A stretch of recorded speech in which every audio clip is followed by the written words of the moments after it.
Hello everyone and welcome to Whiskey Wednesday. I think this is the first video we've ever started where I don't have a glass in my hand because we've got some additional information to share with you about the bottle. Most of you know this, Bruichladdich, Classic Laddie. Again, for some reason, something we've never reviewed on this channel. There is such a long list of things that we've not reviewed and it's going to be an interesting couple of months. But nonetheless, it's nice to go back to some of these classic, for want of a better word, styles, because they are things that people buy the most of and they want to know the most about them. So, bare statistics, 50% alcohol, natural colouring, no chill filtration, and a medley of multiple casks. Now the fun thing about Bruichladdich is, on the back of the bottles, there is these kind of small codes. On the top code, there are 5 digits separated by a slash.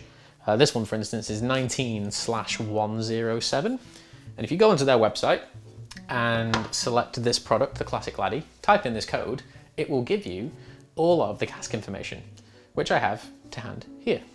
So hopefully my phone won't go off during this and go crazy on the microphone. But this is a vatting of 76 casks, 4 separate vintages, 3 different barley types, and 6 different cask types. Bottled in 2019. I'm not going to reel them all off to you because it will just take too long. If you do Google this yourself at home, some of the years have been redacted. I can only imagine, and when I say redacted, I mean there's literally like a black dash over the year. But I imagine that just means that it might be a vatting of multiple years of stock. But for instance, in the first sort of 7 lines, we have Scottish mainland barley from a first fill French Bordeaux barrel. There's 2 casks of that kicking around in there. There are 5 different casks of Scottish mainland barley using US second fill bourbon casks, 9 different barrels of US first fill that's 4 years old versus 6-year-old first fill French Bordeaux red wine barrels again, Spanish Ribeira del Douro hogsheads first fill, 5 different barrels, US bourbon, more French sweet red wine, US bourbon, French Bandol red hogsheads, and then more US bourbon, 19 casks, 5 casks, 10 casks, 1 cask, 20 casks. So loads and loads of stuff, tons of things, loads of information that you can really get in there and drool over and become quite a nerd with, which is a great thing about Bruichladdich, because if you want to be a nerd with it, great. If you want to sit back and just enjoy, you can. But the fun thing is they offer all this up front. And the same with Compass Box, the whole transparency campaign, it was a wonderful thing to do.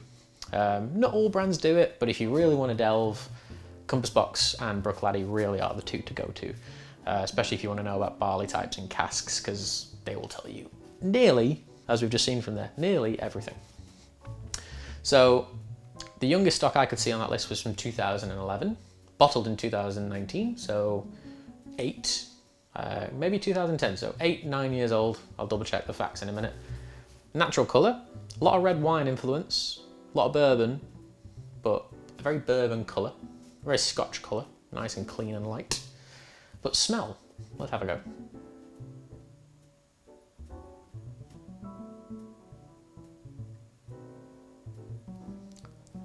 As with all things Bruichladdich, it's a little bit unusual. So when you do when you do search that cask type, that bottle type in the website, there's a flavour chart at the bottom, which is very useful too. And this one was quite big on the floral side, pretty much 0 on the smoke, because it is an unpeated whiskey. There is 0 peating within this product. But the nose is full of apple, loads of big, fresh green apple, but it's also full of that kind of salty coastal funkiness that we know Bruichladdich so well for.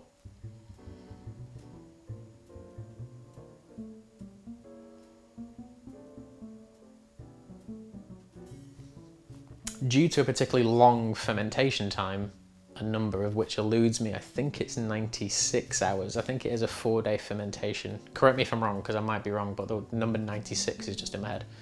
As a result of particular long fermentation, you produce these big green notes. The longer you ferment anything within the spirits industry, Maker's Mark is also quite famous for long fermentation, as is Balbelair, and they are very big on those green apple, pear, fresh summer citrus notes. As a result of doing that, it can also provide some possibly unwanted notes.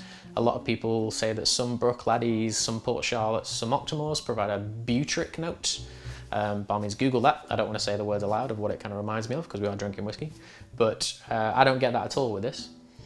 There's none of that really acidic, over-the-top style of butricity I've definitely just made that word up, but it sounds pretty good. But yeah, apple, salt, there's a nice kind of biscuity, wafer, fresh barley note to it.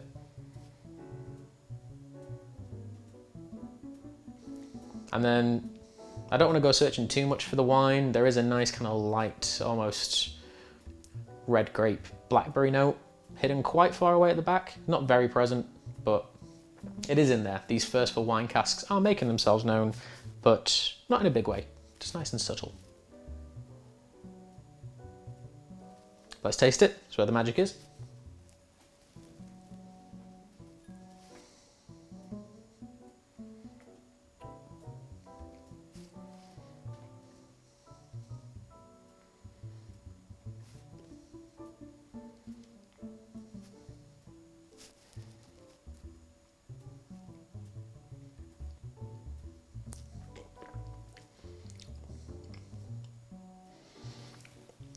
Now, for a long period of time, there have been batches of Bruichladdich, Classic Laddie that I haven't particularly gotten on with. Some for reasons where I just didn't find the nose attractive or the taste wasn't particularly good to me.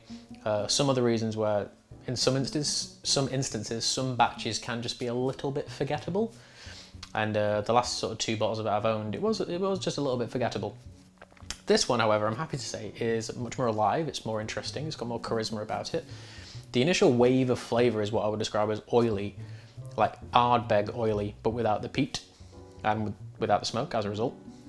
And it covers every single little crack of your mouth and then floods it again with these like fresh apple juice and grape juice and pear juice notes. It's very ripe and alive and summery. And then the sides of your tongue begins to pick up on the savouriness of it, the coastal nature, the salt influence.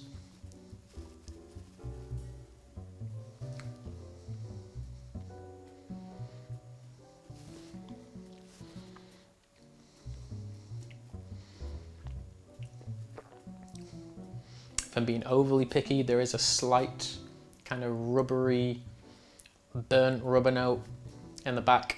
I don't find it offensive, it is there. And it is a nice alternative to the beautiful rich sweetness you get from those kind of juicy fruits. And then towards the end, very dry down the middle of my mouth, like the roof of my mouth and the middle of my tongue have gone very dry.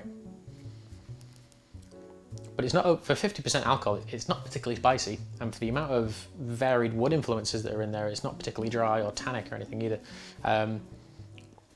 Very well made, very, very well put together. I can't commend this particular batch enough, which is one of the reasons I bought it.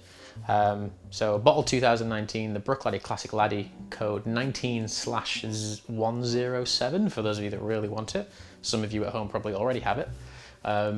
I guess a solid 8.5 out of 10. That is a delicious whiskey, very well put together. Subtle wine influences, loads of big summer juicy fruit notes, which I love personally. Bottled at everyone's preferred strength, 50% alcohol, with no colouring and no filtering. Doesn't necessarily make it better because of that, but it adds to the whole Bruichladdich experience and what they do. Very punk rock, don't really care, gonna do what they want. But yeah, 8.5 out of 10. Thank you all very much for watching, and I'll see you next week.